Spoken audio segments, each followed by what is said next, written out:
¿Qué tal? ¿Cómo están ustedes? Bienvenidos a nuestro programa Hablemos Hoy por las pantallas de UCB Televisión, como es habitual, todos los domingos para acompañarlos, conversar, debatir, abordar las temáticas de contingencia que por supuesto están presentes en la agenda informativa de nuestro país, y en una semana además donde hemos conversado de muchas temáticas, algunas más complejas, algunas otras también de fondo, el financiamiento en la política, qué está pasando a propósito del caso Penta, los temas de presupuesto que se vienen, pero también la posibilidad de ir bajando muchas otras aristas en los ámbitos de los ciudadanos, las inquietudes, la calidad de vida. Para ello vamos a presentarles a nuestro invitado de hoy, el diputado Osvaldo Urrutia, Distrito 14, Viña del Mar, Concón. ¿Cómo está, diputado? Muy bien, gracias. Con una larga trayectoria en la UDI, un hombre además muy vinculado a las municipalidades, con un conocimiento de los problemas reales de la gente, como algunas veces se ha planteado, pero también ahora comenzando un primer periodo en el Parlamento, en la Cámara de Diputados, en un año más muy especial, de muchas reformas, de una labor intensa, agitada y donde la política ha estado hoy en el centro de las discusiones a nivel país, diputado. Así es, no me ha tocado fácil. No ha sido un año fácil, ha sido lo que se llama en algunas empresas políticas de shock. Así es. Entré fuerte, con un gran remesón, con muchos cambios o proyectos de cambios legislativos, que ha sido fuerte, la reforma tributaria, la reforma educacional, otros temas como que han involucrado temas valóricos, como el tema del Ministerio de la Mujer, el cambio al sistema electoral, en fin, ha habido harto trabajo, han sido estos 6 meses muy intensos. Y yo creo que para un diputado novato como yo no ha sido fácil embarcarse en este cuento. Pero primero que todo quisiera decirte que muy complacido, muy contento de estar aquí en el canal de mi alma mater. Exacto. Estoy con la insignia del aniversario, así que muy contento. Ahora, diputado, lo interesante también es, claro, una mirada que ha estado muy vinculada a la política, pero que arriba en este estado de shock al Parlamento, también me imagino que entrega otro tipo de horizonte, otro tipo de análisis. ¿Cómo ha sido enfrentarse a una semana difícil para todos los partidos políticos, en especial también para la UDI, en torno a lo que ha significado esto que se ha ido conociendo a través de la opinión pública, como el caso Penta, y donde el centro también de las discusiones finalmente es el financiamiento de la política? ¿Cómo ha sido parte de lo que son las discusiones y de lo que es vivir desde adentro esta temática tan compleja?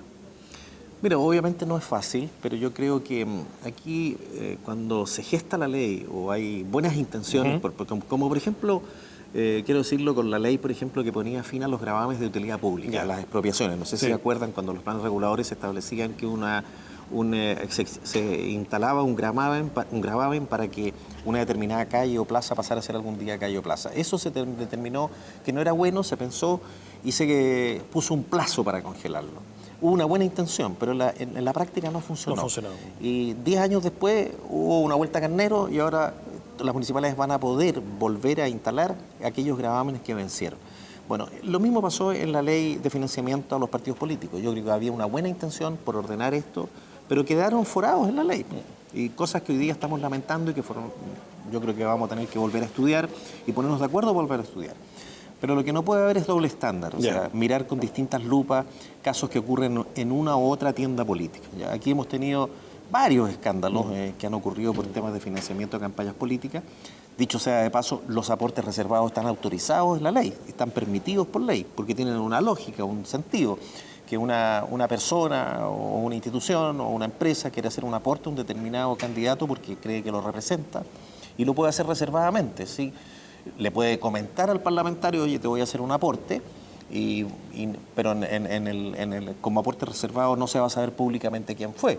Obviamente una persona que representa mis ideas o que cree en un sistema parecido al mío, que representa mis valores, yo estoy dispuesto a colocar plata por él.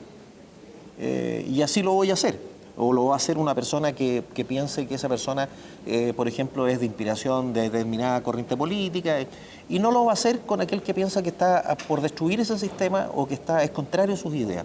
Y eso es legítimo y así quedó planteado en la ley.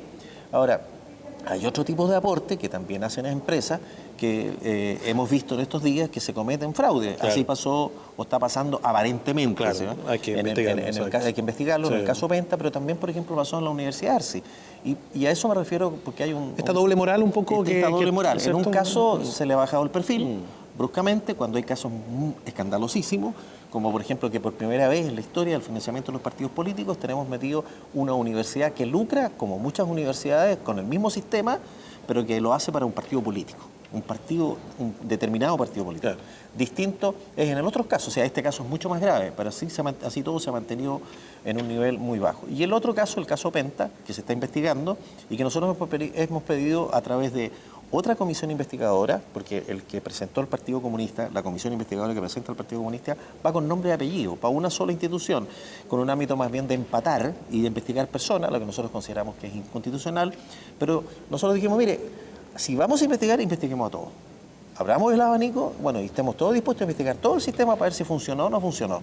Y se enfocan en una pura comisión investigadora, que es lo que ustedes planteando, ¿no? Claro, porque además vamos a ver, si no vamos a ver 26 diputados dedicados a este cuento, vamos a llegar a conclusiones distintas y no vamos a hacer ninguna proposición común. Entonces, que hay que recordar a la gente que finalmente se aprobaron 2 comisiones investigadoras. Así es. Bueno, lo que se ha conversado es que tratemos de intentar de quedar en una sola comisión para que al final, porque las comisiones investigadoras de la Cámara de Diputados cumplen 2 funciones. Es buscar responsables en el aparato estatal, digamos, que no han cumplido con su función, llegar a responsabilidades políticas, ¿ya? Exacto. Y hacer las denuncias en el caso a la justicia, en el caso que ya están, que hubieran habido delitos, ¿ya? Pero lo más importante es la parte propositiva de las comisiones, que llegamos a un consenso, digamos, mira, yo creo que para solucionar el problema que ha sucedido en A, B, C, D casos, podamos proponer algunas soluciones. Mira, es un poco también lo que pasó con la ley de antena.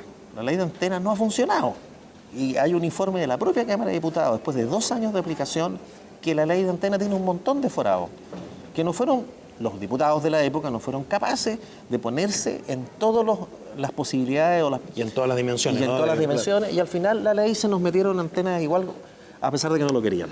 Ahora, diputado Urrutia, para ir cerrando el tema de lo que está pasando durante esta semana, en lo que ha sido uno de los ejes informativos en torno al caso Penta, han ido surgiendo críticas al interior de la UDI o versiones diferentes de parlamentarios sobre lo que ha sido el manejo de la propia presidencia de la UDI. ¿Cómo ustedes están observando como parlamentarios de la UDI lo que significa este cuestionamiento político también al momento de, sobre todo, lo conversamos fuera de cámara, allanamientos que han venido hacia la figura de Jovino Noboa, también del ex candidato presidencial Andrés Velasco, y donde finalmente, por ejemplo, Fuerza Pública ha señalado, bueno, nos llama la atención este modo operandi. ¿Qué hay detrás? ¿Ustedes también se hacen esas preguntas o ustedes también están por un curso de continuar aportando todos los antecedentes de la justicia? ¿O ambas vías van en paralelo? El cuestionamiento por un lado y el aporte también hacia la justicia. Bueno, yo creo que es evidente y la comunidad, la gente se da cuenta de que ha habido también una forma diferente de actuar con uno y otro caso, y otros casos anteriores. Tenemos muchos otros casos anteriores de escándalos que han ocurrido en el financiamiento de la política y la forma de actuar del gobierno ha sido diferente, ¿ya? Hoy día se le carga mucho la mata en un caso con escándalo, con mucho efecto pirotécnico y mediático, ¿no? Y en el otro caso prácticamente no se ha hecho nada. Nosotros ahí tenemos también personajes públicos, muchos personajes públicos, en el caso de la Universidad de Arce, involucrados. Hay un reportaje que se hizo en CIPER que da cuenta incluso con nombre y apellido, y el tema ha sido bajarle el perfil, pero en este caso incluso lo que se ha hecho en la casa del ex candidato presidencial Velasco, que a mi parecer constituye una amenaza importante y parece que se han un poco desquiciado con él. Entonces yo creo que ha habido un doble estándar, me preocupa que así sea, yo creo que no es democrático lo que está pasando, que no es sano para el país, que yo creo que lo que ha hecho la UDI es decir, bueno, hagamos una sola comisión investigadora, sentémonos a conversar el tema de del financiamiento de los partidos políticos, si hay que mejorar la ley, mejorémosla, tapemos los forados y trabajemos en conjunto para eso, porque nos afecta a todos y nosotros sabemos que esto es transversal, ¿ya? Además que, así como estamos cuestionando que el sector privado, que los privados financien la política, también tendríamos que preocuparnos del sector público cuando hay algunos inescrupulosos que se financian en la política con recursos del sector público. Y así ha pasado en muchas candidaturas a consejeros regionales, a concejales, alcaldes y a otro tipo de que al final sirven de plataforma para incluso algunas candidaturas de diputados. No nos olvidemos que aquí en el gobierno regional han habido 4 fraudes, de los cuales solo en el último tenemos 3 condenados. ¿ya? Entonces, y que todos tienen aristas con el tema de financiamiento de campañas políticas. Entonces, no solamente hinquemos el diente acá, sino también en lo que está pasando en el sector público, con la forma como se formulan y aprueban los proyectos y que finalmente se terminan beneficiando ciertas campañas políticas que todos sabemos. Lo del gobierno regional era un secreto de voces que venía ocurriendo hace bastante tiempo, hasta que reventó y se hizo la denuncia cuando era intendente el intendente Raúl Sales. Diputado, el tema del presupuesto también es un tema que ha ido generando muchas reacciones, por ejemplo, en el ámbito de las universidades, el propio Consejo de Rectores, incluso dentro de lo que es esta figura, quizás no muy conocida por las personas, pero de estas nueve universidades tradicionales no estatales que consideran que no se han cumplido los compromisos y viene una reducción importante en torno a los aportes, ¿cierto?, del Estado, los aportes basales para la operatividad incluso de áreas tan importantes y de universidades que consideran, bueno, no somos estatales, pero hemos hecho un aporte a lo público. Son públicas. Claro, y son públicas finalmente. ¿Les preocupa a ustedes esta derechamente para algunos discriminación en torno a que lo estatal solo se reduce a lo público? ¿Qué pasa con estas otras casas de estudio? ¿Qué pasa también con otros tipos de institutos profesionales? En general, lo que es la repartición de recursos tan vitales en pos de mejorar, por supuesto, estructuralmente el país desde la educación. Bueno, obviamente no estamos de acuerdo. O sea, yo no estoy de acuerdo en muchas cosas que están ocurriendo, sobre todo con la formulación del proyecto de presupuesto. Las universidades como la Católica de Valparaíso, como la Universidad de Concepción, como la Universidad Austral, Claro. como la Universidad Católica del Norte, de la Santísima Concepción, los que forman el G9, si bien son universidades, llamémoslas privadas, entre comillas, porque pertenecen a corporaciones, o a la Iglesia Católica, o a fundaciones, toda la vida, desde que se crearon, tienen un objetivo público, ¿ya? Y han sido financiadas en gran parte por el Estado de Chile y han hecho una muy buena labor. O sea, son todas universidades además de prestigio. Nadie podría dudar del prestigio de la Universidad Católica de Valparaíso, de la Universidad de Concepción, de la Universidad Austral, algunas muy especializadas en algunos temas, y han contribuido a la formación de los profesionales de nuestro país.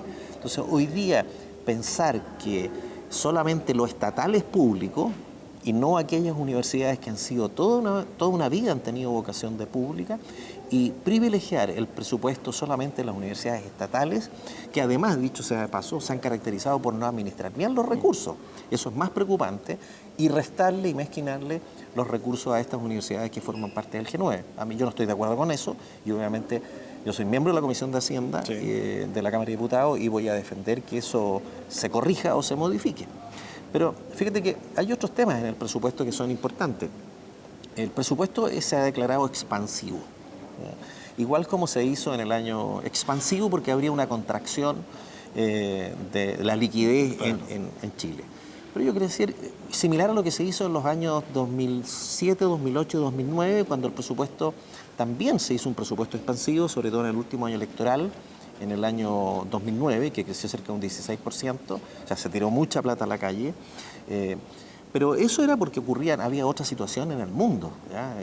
En el 2006 podríamos decir, mira, había una contracción realmente en el mundo, hoy día la situación no es así, entonces generar un proyecto expansivo corremos un serio riesgo, como ya se ha visto en las cifras, de crecimiento de la inflación. Entonces nosotros sabemos que el crecimiento de la inflación es el peor impuesto para la clase media y trabajadora, por la pérdida adquisitiva, del poder adquisitivo que tiene. Hoy día estamos viendo, sobre todo cuando, es curioso, porque sobre todo cuando hacemos una reforma tributaria, disminuimos el ahorro, de esa manera la inversión y el crecimiento, y por otro lado, para cobrar mayores impuestos, y por otro lado, esos mismos impuestos los destinamos a aumentar, a recuperar la baja de crecimiento del sector privado, lo queremos hacer con el sector público. El problema de ello es que cuando el sector público se compromete con mayores gastos para determinadas áreas, después es imposible recuperarlo. Es muy difícil porque políticamente no se puede hacer. Entonces, hoy día, cuando estamos gastando prácticamente los 2.300 millones que se recaudan por reforma tributaria, que se dijeron que iban a ir a educación, y no se gastan en educación, se van a gastar en general en el presupuesto, lo que da de educación es muy poco. Es muy poco. Y eso ha sorprendido bastante. Y eso sorprende. Sí. Entonces, es grave porque uno podría decir, bueno, entonces nos engañaron. Nos dijeron que esto iba, que tenía un fin y un objetivo que todos estábamos de acuerdo. Ahí había que mejorar la calidad de la educación. Cuando vemos que es muy poco lo que se destina a educación, y el resto va al resto del presupuesto. La pregunta es, bueno, ¿y cómo vamos a recuperar en 2 o 3 años más? ¿Cómo le vamos a quitar a los otros sectores para poder darle educación? Y esto se ha visto reflejado, entre otras cosas, en el aporte que van a recibir, el aporte basal que van a recibir las universidades del G9, las universidades privadas, pero con vocación pública. Y muchas veces regionales, eso también es lo que llama la atención, la posibilidad de un discurso descentralizador, de empoderamiento de las regiones, de recursos que se destinan para también mejorar esas realidades que sabemos están bastante, algunas de ellas en una situación bastante compleja, y las señales han sido, parece, diversas, diferentes. Y por otro lado se dice que completamente de acuerdo, se va a crear una universidad en Rancagua, y uno dice, ¿tiene sentido en Rancagua, que está lleno ahora de Santiago? O una universidad que ya hubo una universidad estatal que intentó crear y le fue muy mal. Acuérdate que recibió fue la Universidad de Valparaíso, que recibió incluso fondos del Estado, del Fondo Nacional de Desarrollo Regional, y le fue muy mal. Ahí está botada la infraestructura. Vamos a crear también un instituto de profesionales en Coyhaique, en Aysén. Y por el otro lado, las universidades regionales en Valdivia, en Concepción, en Valparaíso, en Serena, están recibiendo menos recursos. Entonces estamos desvistiendo un santo para vestir otro. Y no estamos haciendo nada bien. Entonces a lo mejor la solución de Aysén no es crear una universidad o crear un CFT, sino dar los recursos necesarios para que esa gente que viene un poco más al norte o se desplace hacia el norte, vivan, por ejemplo, tengan una ciudad universitaria. Como ocurre en otros países del mundo. No sé si conoces, por ejemplo, la ciudad universitaria que hay en Canadá y en París, hay una ciudad universitaria donde llega gente de todo el mundo y donde es más barato para una región, por ejemplo, construir un pequeño hostal donde la gente, los alumnos, si no son tantos los alumnos, pero crear toda infraestructura universitaria para en una región en desmedro de lo que está ocurriendo y instalado ya en nuestras regiones. Además que son masas flotantes muchas veces. Claro. Y además el problema es el empleo. O sea, una universidad con cuántas carreras vas a poder crear y que van a poder ser absorbidas en esa zona. Claro, si no cambiamos primero el eje de la desconcentración, la descentralización sobre todo, finalmente no vamos a tener los puestos de trabajo en la preparación de esa gente igual va a migrar. Igual va a migrar. Ahora, diputado, bueno, hemos hablado de la alta política, el tema complejo, partidos políticos, financiamiento, el tema del presupuesto. Aterricemos en temas también que usted ha estado muy involucrado durante su historia política, que son temas de calidad de vida, temas de ciudadanía, que siempre también los estamos conversando en el marco de nuestro programa y que son de alto interés. Por ejemplo, que hemos visto en sucesivas imágenes a través de los medios de comunicación, molestia creciente de los ciudadanos chilenos por la realidad de las antenas, y que pueden estar efectuando una serie de movimientos ciudadanos, etcétera, pero finalmente ellos mismos dicen estamos atados de mano. ¿Qué pasa con ese tema del cual usted ha ido impulsando modificaciones frente para lo que algunos dicen también son verdaderos colosos, gigantes de las telecomunicaciones que es difícil alguna vez doblar la mano? Bueno, en el tema de las antenas para celulares, yo creo que la ley, y tal como lo dice la Oficina de Estudios de la Ley, tiene varios forados y quedó mal hecha y hay que corregirla. Y por eso he presentado 6 proyectos. Ya llevo 6 proyectos para corregir y modificar esa ley. El más importante es el daño patrimonial que se le produce a una persona, a una familia, que tienen un único bien raíz, que es su casita. Su casa que compró, que a lo mejor la está pagando, que está endeudado con un banco, que viene una empresa de estas inmobiliarias que trabajan a su vez para las telefónicas y que le ofrece un arriendo bastante jugoso, muchas veces en una casa que no se pagaría un arriendo de más allá de, que paga un dividendo a veces de 100.000 pesos, un arriendo también por el estilo, y le ofrece 10 veces ese valor para poder instalar allí una torre soporte de antenas. El problema es la torre, una infraestructura. Obviamente ese señor está feliz porque va a recibir un arriendo muy generoso y se va a ir lo más probable de ese vecindario. Pero el daño se lo va a hacer a todos sus vecinos. Claro. Entonces, irradia, no solo el tema de la contaminación, sino por la plusvalía, por la pérdida de la plusvalía. Y de hecho la ley actual, como te decía, lo reconoce cuando dice que un vecino que se ve afectado, que esté en cierto radio o dentro del sector, va a poder pedir una rebaja en las contribuciones. Pero muchas de esas personas ni siquiera pagan contribuciones. Exacto, así es. Pero va a haber desmejorado, va a haber disminuido el precio de su vivienda. Y esa persona, esa familia, no recibe ningún grado de... nadie la va a resarcir, el Estado no se preocupa de eso. Entonces, yo creo que hay que terminar con esto de que las empresas maximizan las utilidades y los costos los paga la sociedad. Yo creo que aquí le están externalizando los costos a ciertas familias que se encuentran en este sector. Recién veíamos en Valparaíso, aquí en los cerros que están aquí al lado, como hay al lado de una casa de una persona, una familia de clase media que le costaba mucho esfuerzo, le instalaron una mega antena de 30 metros. Obviamente esa familia nunca va a poder vender su casa, no, bueno, ni siquiera la va a poder arrendar. Ese es un tema, es uno de los temas que yo he puesto en el tapete y creo que es el más importante, porque nos hemos concentrado mucho en el tema de la salud. Sí. Yo leí todas las discusiones que hubo en términos de salud y la verdad es que hay visiones encontradas. Claro. ¿Ya? Y pareciese que ha ido mejorando mucho también la tecnología en cuanto a ir aislando parte de estas emisiones. Sí, alguna de las cosas buenas que hizo la ley fue que disminuyó la potencia de transmisión. Claro. Pero al disminuir la potencia significa inmediatamente aumentar el número de antenas. Entonces van a haber más familias o más casas o más vecindarios o más barrios afectados. Entonces yo creo que eso es un tema importante. Lo segundo es que hoy día estoy pidiendo también que todas las empresas telefónicas cuando instalan una antena se identifiquen. Porque hoy día se está haciendo esto, se identifique y se ponga esta antena pertenece a tales y tales empresas. Porque hoy día no se sabe. Claro. Entonces a nadie no se le puede ir a reclamar a nadie porque eso está en manos de una inmobiliaria que hizo otro negocio, porque hoy día el negocio lo hace una empresa inmobiliaria, arrienda, y a su vez subarrienda a varias empresas telefónicas. Claro, y a veces en muchos casos ni siquiera se preocupan de mantener el aseo, el ornato, un cierre perimetral adecuado. Echan a perder el barrio, no solamente por la posición de la antena. Ninguna estética mínima. Ninguna estética. Entonces, pensando en la calidad de vida de los barrios, es que todos estos proyectos que yo he presentado tienen la intención de desincentivar el uso de estas antenas y que las empresas destinen un poco más de recursos a la innovación, a la tecnología, porque yo creo que es posible hacerlo. ¿Ya?